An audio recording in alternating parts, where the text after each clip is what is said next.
I am Siobhan Lopez, and I am the junior high principal, and I'm here with Casey Kennington, who is our elementary principal.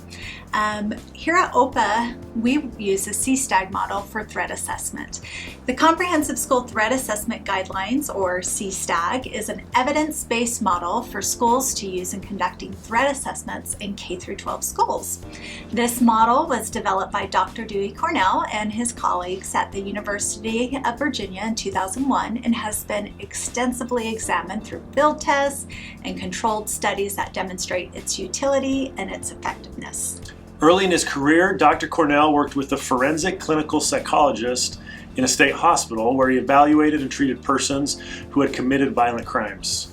Dr. Cornell evaluated several young men who committed school shootings, and in 1999 had the privilege of working with the FBI in their study of school shootings.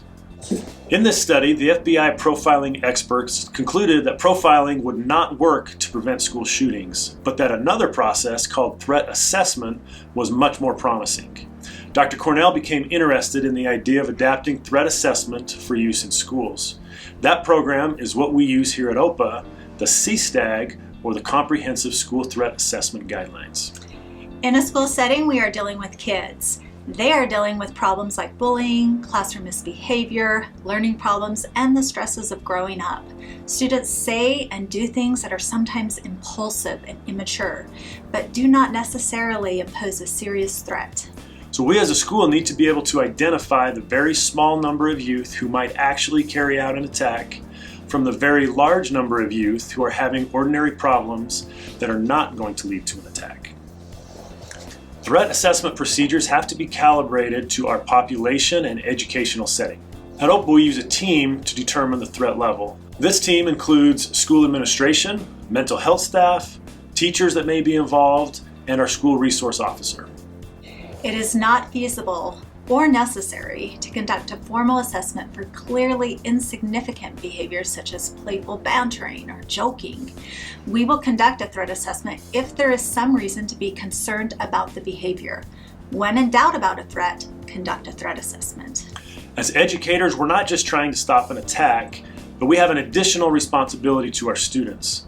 We want to take care of those students, help them grow, build strong character, and be successful. The CSTAG model is a very comprehensive model with 87 components to identify a threat. This gives us more guidance on how to conduct a threat assessment with a problem-solving approach. Every threat is a student with a big problem they cannot solve that is frustrating them, and they have resorted to making a threat.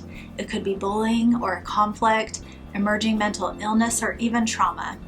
In every case, we evaluate and determine what the problem is to function as problem solvers. Here at OPA, we help to teach the student how to solve the problem, whatever it may be. The student's intentions and the severity of their behavior are taken into account when resolving the problem. Here is a breakdown of the CSTAG process. So step one, we evaluate the threat. This is really where we get key statements about it, talk to witnesses, talk to the student themselves. Step two, we attempt to resolve the threat as transient. Transient threats may be threats that were said as a joke, threats that were said out of frustration or anger with no intent to harm. Step three, if it's not a transient threat, we respond to a substantive threat. A substantive threat, when that happens, we make sure we take precautions, protect any students or adults involved. There also may be discipline involved in this step. We may also, if there is an intended victim, we make sure we notify the family of that victim.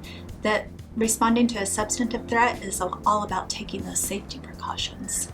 A serious substantive threat means a threat to hit, bite, or beat up, whereas a very serious threat means a plan to cause harm and serious injury, possibly even with a weapon. If it is a very serious substantive threat, then what we do is we move to step four. Step four includes conducting a safety evaluation.